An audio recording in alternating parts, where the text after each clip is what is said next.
Hello everyone, कैसे हैं आप सब। आई होप सो कि आप लोगों के एग्ज़ाम बहुत अच्छे जा रहे हो। ठीक है। और कल आपका एक बड़ा ही इंटरेस्टिंग और इम्पॉर्टेंट एग्ज़ाम है, दैट इज़ कंपनी लॉ। तो कैसे चल रही है आप लोगों की प्रिपरेशंस? ठीक है।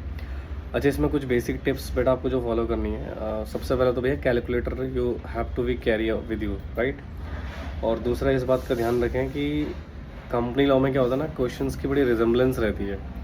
और बहुत सारे क्वेश्चंस हैं जो हमें लगता है हमें आता है, बट हम उसमें गलत आंसर लिख के आ जाते हैं। तो इस चीज़ का बहुत ध्यान रखें। क्वेश्चंस को मल्टीपल टाइम्स पढ़ लें एक बार ढंग से। और क्वेश्चंस को जितने अच्छे से पढ़ेंगे ना, उतनी बेटर तरह से क्लैरिटी होगा। और जो क्वेश्चन समझ में नहीं आ रहा है उसको पहले नॉर्मल रीड करें, और फिर उसको ऐसा नहीं छोड़ना, नहीं एक भी नंबर का नहीं छोड़ना है। Time management the most important things. ठीक है। क्वेश्चंस को ढंग से पढ़ें, वर्किंग नोट्स बनाएं साइड में। ठीक है। और जितने भी सेक्शंस रूल्स अट्रैक्ट हो रहे हैं वो उस वर्किंग नोट में लिख लें पहले अपने। उसके बाद ही आंसर शुरू करें। याद रखना, कंपनी लॉ में सेक्शंस बहुत इंपॉर्टेंट होते हैं, सेक्शंस रूल्स।